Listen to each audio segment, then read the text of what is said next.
Hey, what's up guys? Today I'm going to show you our new AR-15 receiver set.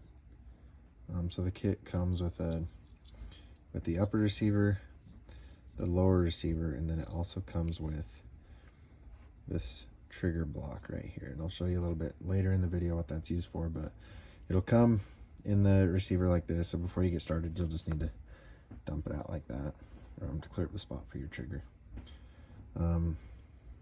So I've got one over here that I've already kind of partially got started to save some time on the video. So what I've done on this is I've just already put in the safety and then the mag release just to save some time. And then for these screws in the lower receiver, I just already got them started. This is what I would recommend, is just kind of get them started on the lower when it's there by itself. Just makes it a little bit easier to install. All of these holes on the lower receiver are not threaded, so when you put these screws in for the first time, you will be creating threads on those. And then just as you're tightening them down, just go to where it touches. You don't need to tighten these hardly at all. This is a tougher resin than the standard resin, but I still think it will crack if you over tighten it because it is still plastic. So let's just go ahead and get started on assembling this, just to kind of show you some of the issues, potential issues that you could have, and just kind of how to avoid those if at all possible. So first thing, I'll start with the upper receiver. And I guess I could have had this dust cover on earlier. So this one just goes on the same way. It comes off your Goat Guns model. Nothing special about that. And then with all of these receivers, they don't come with any of these lower parts. You'll have to pull these off of one of your existing Goat Guns to use them on these receivers. Okay, so there's your upper receiver with the dust cover on it. Next, what we can do is we can put the trigger in this lower receiver. So as I showed before, you dump out your trigger block and then opens up this spot for your trigger. We weren't able to get a screw to work in here like it does on the Goat Guns model. So what you'll do is you'll just drop your trigger down in there, and there's some grooves that, there we go. So you drop your trigger down in there and it slides down into those grooves. Then you'll take your trigger block, and as you can see, it's got this little groove cut out of it. So that will go forward, or on the bottom and forward. So the flat part goes on the top. And it just slides right down in there. So that way when you put the upper receiver on, it'll hold pressure right there and you can pull the trigger and it'll work just like a Goat Gun trigger does. So, one thing that I would recommend doing is getting your barrel fit up before you put the upper receiver any further. You know, put it on the lower, put your charging handle in. I would fit your barrel right now. So one thing to note is if you're using a painted barrel, you know, whether it's one of our long barrels, a Goat Guns barrel, if it has, you know, a little bit too much paint on it, it's probably going to struggle to fit in here. So just be careful with it. That's what I found with these. The unfinished versions go in just plenty fine. There's no issue with those. It's these painted ones that are a little tight. So you just kind of have to, you know, right there it's tight. So I won't try and push it all in at once. I'll just push it in, you know, pull it out, kind of work it in, and it gets tight. So it just be patient with this step, because if you just push it all at once, there's a chance that you'll break the upper.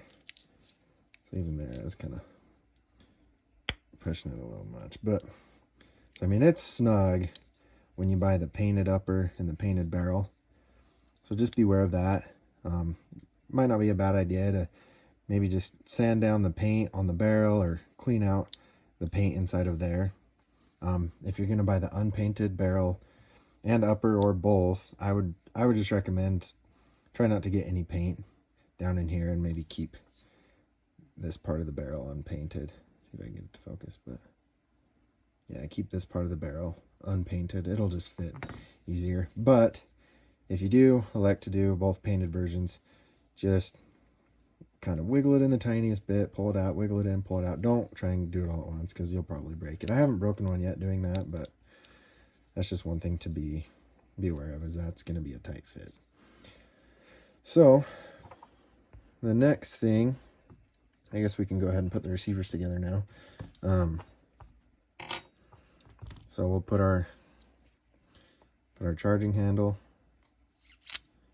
and our spring in the upper, and then make sure that barrel block, or sorry, that trigger block stays in right there, and you'll just press it up together.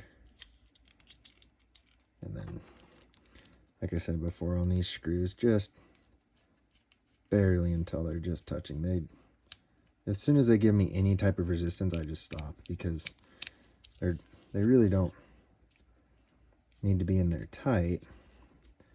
They're just holding that upper from popping off. So all you gotta do is get them into the holes on the upper, and they'll do just fine. So just barely on those, just where they're snug. So now we got that put together. Next, I'll talk about the grips. So on these grips, made this portion right here a tight fit, because to get the bolt that goes into here for the grips, it doesn't have very good thread depth to really grab a lot. So it's a tight fit to the point that you can press it on like this and not even need a screw, and it's, you know, it's on there pretty good. I still put the screw in. I think it's probably still a good idea, but if you're taking the grip off and putting it back on a bunch, let me pull this off the screen real quick to line it up. There we go. So just get the screw in there just like it is on the other ones, on your goat gun. Now, to note, also another thing to note is this hole that I just put the screw in is also not threaded. So as you're pushing the screw in, you kind of have to push while you turn to cut your own threads into the plastic. Now, something to note is you're not really going to know when it's bottomed out, because you're not going to feel a ton of resistance. I think I hit bottom right there. It's not going to feel a ton of resistance. The screw's just going to pull the plastic threads right out. So just be careful on that. What I do on mine is I just put some super glue on before I put the grip on and put that screw in, just because I'm not planning on taking the grip off. But you don't need super glue. It'll definitely hold better. I've had some of the grips kind of wiggle their way off when I used nothing but the screw. So that's the grip. Magazine just goes in like standard, catches right there, and then the mag release will pull it out. So no issues with that. That's just like normal. I would save the buffer tube for last, and I will explain why here in a minute. So next we'll go ahead and, I guess you can put your scope on, your optic, whatever you're running. And I won't put the screws in right now just for time's sake. There's another video on the install of that if you want. The barrel nut, kind of the same as the goat gun. I'll pull this scope off actually. It's going to be a tight fit.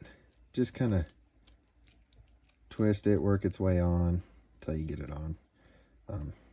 But nothing new there. Again, I won't put any of these screws on just to save time. Handguard just slides on like normal. Then you can go look at the installation videos for those if you need to. So the last part here is the buffer tube and stock. Now, it goes on just like it does for the goat guns. It's got that slot that'll catch. So you can just slide it on, it'll click into place. And it's on just like that. However, I will warn you, this right here is the weakest part of the lower receiver. This little groove right here, this lip is small and plastic, so going up against this metal buffer tube, if there's any type of side to side load on it, you know, if you're holding it like this and the buffer tube goes to this side or to this side, it's gonna break. And down and up, you know, it's easy to break this part. You know, I got an example right here on, oh, another one right here, that it initially broke off of this side because I dropped it and it broke off of that side because the buffer tube hit first. And then I was trying to install the barrel on this while I had the upper together and everything. And as I was pushing that barrel in, I wasn't even thinking, and I was pushing on the buffer tube right here, and it caused it to break. So that's probably my number one piece of advice when installing, is just put the buffer tube on last, just to avoid any possible mishaps of, you know, not thinking and holding on to this to try and do something else, and then you break it off on the side there. So I would put everything else on, get it the way you want it, and then last step is just slide that guy on right there, and then you're good to go. Like I said, just be cautious, just be careful. That's the weak point there. I'd say the two weakest points is that, and then just trying to get the threads in for the grip. But all in all, it works out really well. Like I said, this is printed in tough resin, which is about 10 times stronger than the standard resin. So it should be plenty tough for you, but just keep an eye out for those potential issues and just be careful, and you should be fine. But yeah, that's your upper and lower receiver. I think they look pretty good. Give it, you know, more of a detailed, realistic look to your goat gun. These are based on the Aero Precision upper and lower, so I know a lot of people have those rifles, so I think you guys will be excited about this. But yeah, they're available now on Viking Engineering and Design.com. Here's our December giveaway. I know I showed a video of this and kind of highlight it on the website, but this utilizes those same receivers. This is a Duracoat finish, so it gives you a good look at how that turned out. But yeah, super stoked about these. Let me know what you guys think. I think you'll be excited to get your hands on them and try them out. Yeah, let me know what you guys think, and we'll catch you on the next video. Thanks, guys.